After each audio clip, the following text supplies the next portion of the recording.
உலக தமிழ் ரசிகர்கள் அத்தனை பேருக்கும் என்னுடைய பணிவான வணக்கம். நான் செந்தில்குமார். இந்த பதிவில் நான் பார்க்க போகிறது இந்த பெஹல்காம் தாக்குதலில் தீவிரவாதிகள் நம்முடைய அப்பாவி இந்துக்கள் மீதும் இந்தியர்கள் மீதும் அப்பாவி இஸ்லாமியர் மீதும் தாக்குதல் நடத்திய காரணத்திற்காக நம்ம பாரத பிரதமர் பிதாமகர் நரேந்திர மோடி அவர்களுடைய தலைமையில் மிகப்பெரிய அளவில் இந்திய இராணுவம் அந்த பாகிஸ்தான் தீவிரவாதிகளுக்கு அந்த இஸ்லாமிய மதத்தின் பேரில் பாகிஸ்தான் தூண்டுதலின் பேரில் தீவிரவாத குழுக்களை வச்சுக்கிட்டு கோழைத்தனமான தாக்குதல் நடத்தினானுங்கள அவன்கள் மீது நம்ம இந்திய இராணுவம் மிகப்பெரிய தாக்குதலை நடத்துச்சு. அது மிகப்பெரிய போராக வெடிக்குமா அப்படின்லாம் நிறைய பேர் எதிர்பார்த்துக்கிட்டே இருந்தாங்க. இந்த சூழ்நிலையில் சமூக வலைத்தளங்களில் உட்கார்ந்துக்கிட்டு, குறிப்பாக இந்தியாவுக்குள்ளேயே உட்கார்ந்துக்கிட்டு உடனிருந்தே கொள்ளும் வியாதியைப் போல சில திமுக திக இன்னும் சொல்லப்போனால் இந்த கம்யூனிஸ்டுங்கிற போர்வையில் இருக்கவங்க இந்த மாதிரி சில நபர்கள் சமூக வலைத்தளங்களை உட்கார்ந்துக்கிட்டு அவங்க இந்தியாவுக்கு எதிராகவும் நம்முடைய இந்திய இறையாண்மைக்கு எதிராகவும் பாகிஸ்தானுக்கு ஆதரவாகவும் நம்முடைய பாரத பிரதமர் கலியுக பிதாமகர் நரேந்திர மோடி அவர்களுக்கு எதிராகவும் பல்வேறு சர்ச்சைக்குரிய கருத்துக்களை அவதூறுகளை பரப்பிக்கிட்டே இருந்தாங்க. இது எல்லையை மீறிடுச்சு இவங்களுடைய பேச்சுக்கள். அதனால் நான் எப்போவுமே ஒரு பிஜேபி கிங் மேக்கராக நான் எப்பவுமே ஆர்ப்பாட்டமாக பல விஷயங்கள் வெளிப்பட நிலையெல்லாம் சொல்ல மாட்டேன். அதாவது ரொம்ப ஆர்ப்பாட்டம் பண்ணுறது, விளம்பரம் பண்ணுறதெல்லாம் பண்ண மாட்டேன். நான் ஒரு சைலண்ட் கில்லர் அப்படின்னு எனக்கு ஒரு பேரே உண்டு கட்சியில்.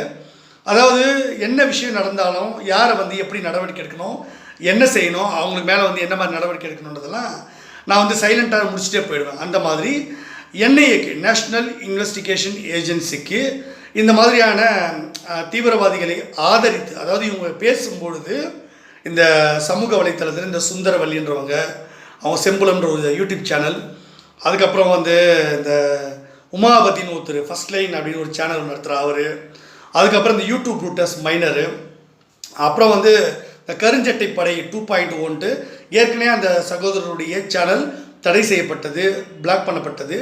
மறுபடியும் அந்த யூடியூப் சேனல் கருஞ்சட்டை படை 2.1 சொல்லிட்டு மணிகண்டன் ஒருத்தர் பேசிக்கிட்டு இருக்காரு. அதுக்கப்புறம் ஏஆர் ரஹ்மான், இசையமைப்பாளர் ஏஆர் ரஹ்மான் அவர் திடீர்னு ஒரு ட்வீட்டு போட்டார், அப்புறம் நீக்கிட்டார். என்னுடைய மரியாதைக்குரிய குருநாதர் கமலஹாசன் அவர்களும் சில காரியங்களை திமுக கூட சேர்ந்துக்கிட்டு ஜால்ரா போகிற விதத்தில் பல்வேறு விஷயங்களை இந்தியாவுக்கு எதிராக செயல்படுறார். பாகிஸ்தான் தீவிரவாதிகளை ஆதரிக்கிற விதத்தில் இந்த நபர்கள், இப்போ நான் குறிப்பிட்டல, இன்னும் சில பேர்லாம் இருக்குது, எல்லாரும் அந்த கடிதத்தில் குறிப்பிட்ட ரிப்போர்ட்ஸ் என்ஐஏ கொடுத்துருக்கோம். ஸோ விரைவில் இவங்க எல்லாரும் என்ஐஏவால் விசாரிக்கப்பட இருக்கிறாங்க அப்படின்றது முக்கியம். இவங்களை கைது செய்கிறதுக்கும் வாய்ப்பு இருக்குது. இவங்களுடைய பேங்க் அக்கௌண்ட்ஸ் எல்லாத்தையும் ஃப்ரீஸ் பண்ணிவிடுவாங்க. இவங்களுடைய தொடர்புகள், டெலிஃபோனிக் கான்வர்சேஷன் எல்லாத்தையும் எடுத்து இவங்க யார் கூடலாம் தொடர்பில் இருக்காங்க, இவங்களுக்கு எங்கேருந்தெல்லாம் ஃபண்டு வருது, இவங்க எந்த சித்தாந்தத்தை ஃபாலோ பண்ணுறாங்க, இவங்க எதற்காக பாகிஸ்தான் மேலே மோடி அவர்கள் போர் நடத்தக்கூடாதுன்னு எதுக்கு இவங்க சொல்கிறாங்க. அதாவது இந்தியா மீது பாகிஸ்தான் தீவிரவாதிகள், பாகிஸ்தான் ஆதரவு பெற்ற தீவிரவாதிகள் அவங்க எல்லாரும் தாக்குதல் நடத்தும் பொழுது அப்போல்லாம் மோடி அவர்களுடைய கவனக்குறைவினால தான் இங்கே பாதிப்பு ஏற்பட்டது, 28 பேர் கொல்லப்பட்டுட்டாங்க அப்பாவிகள் அப்படின்ற மாதிரி பேசின இவங்க, அந்த இந்துக்களுக்காக கண்ணீர் வடிக்காத இவங்க, நம்ம தேசப்பற்றோட நம்ம தாக்குதல் நடத்தின அந்த தீவிரவாதிக்கு எதிராக எதிர்த்தாங்க கண்டிப்பாக மோடி அவர்கள் நடத்தணும், நம்முடைய மரியாதைக்குரிய சூப்பர் ஸ்டார் ரஜினிகாந்த் அவர்கள் போன்றவர்கள்லாம் குரல் கொடுக்கும்போது இந்த மாதிரியான திமுகவுடைய ஆதரவாளர்கள் சொல்லிக்கிட்டு பாகிஸ்தானுக்கு ஆதரவாக இவங்க பேசிக்கிட்டு இருந்தாங்க. மோடி அவர்களுக்கு எதிராக அவதூறு கருத்துக்களை பரப்பிட்டு இருந்தாங்க. இப்போது பாகிஸ்தானுக்கு அந்த தீவிரவாதிகளுக்கு எதிராக தான் மோடி அவர்கள் ஆக்ஷன் எடுத்திருக்காரு. இல்லை அப்பாவி பாகிஸ்தான் மக்கள் யாரும் கொல்லப்படலை. பாகிஸ்தான் இராணுவத்துக்கு எதிராக கூட பெரிய அளவில் அவங்கள அழிக்கிற மாதிரி கூட நம்ம எதுவும் பண்ணலை. தீவிரவாதிகளுக்கு எதிரான தாக்குதல் நடக்குது.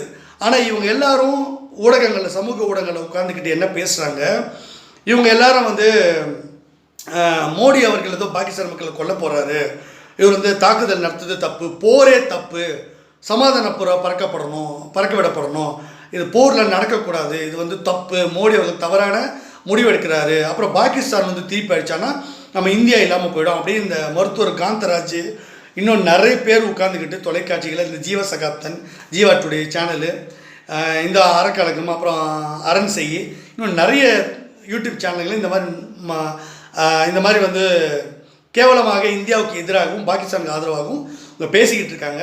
இது வந்து ஒட்டுமொத்தமாக ரிப்போர்ட்ஸ் வந்து நான் என்ஐஏக்கு நான் கொடுத்துட்டேன். விரைவில் வந்து இவங்களாம் விசாரணை வளையத்துக்குள்ளே வருவாங்க.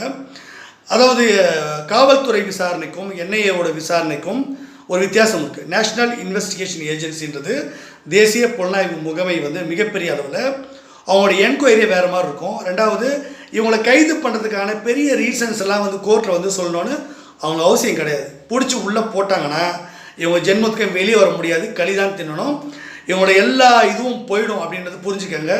தயவு செஞ்சு நீங்கள் வந்து இன்னும் ஒரு 24 மணி நேரம் உங்களுக்கு டைம் தரேன். இந்த சம்மந்தப்பட்ட நபர்களுக்கு இந்த தவறாக பேசுனாங்களே மோடி அவர்களை பற்றியும் பாகிஸ்தானுக்கு ஆதரவாகவும் பேசுனாங்கல்ல, அவங்க எல்லாருக்கும் ஒரு டைம் தரேன், 24 மணி நேரம் டைம் தரேன். அதுக்குள்ளே நீங்கள் போட்ட தவறான வீடியோக்களை நீங்களே சேனல் வந்து டிலீட் பண்ணிவிடுங்க.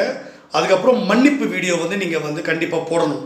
அதாவது மோடி அவர்களை பற்றியும் நம்முடைய கலியுக பிதாமகர் இந்த வார்த்தையை நீங்கள் மென்ஷன் பண்ணணும்.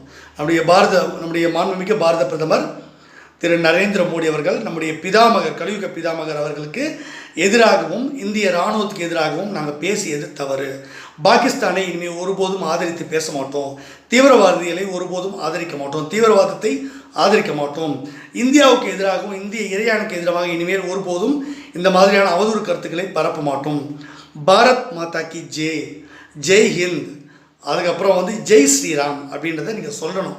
சொல்லலைன்னா சட்டப்படியாக லோட்டஸ் ஆர்மி அப்படின்னு ஒன்று பாரதிய ஜனதா கட்சியில் நான் வந்து மோடி அவர்களுக்கு பரிந்துரை கொடுத்ததின் பேரில் நம்முடைய மரியாதைக்குரிய ராஜா அவர்கள், தர்மபுர ராஜா அவர்கள் பொறுப்பு தலைவராக இருக்கும்பொழுது அவர்கிட்ட கொடுத்து ஆக்ஷன் எடுக்க சொல்லியிருந்தேன் சில மாதங்களுக்கு முன்னாடியே. இப்போ லோட்டஸ் ஆர்மின்றது கிட்டத்தட்ட ஒரு துணை இராணுவ படை மாதிரியாக நாங்கள் உருவாக்குறோம் கட்சியில்.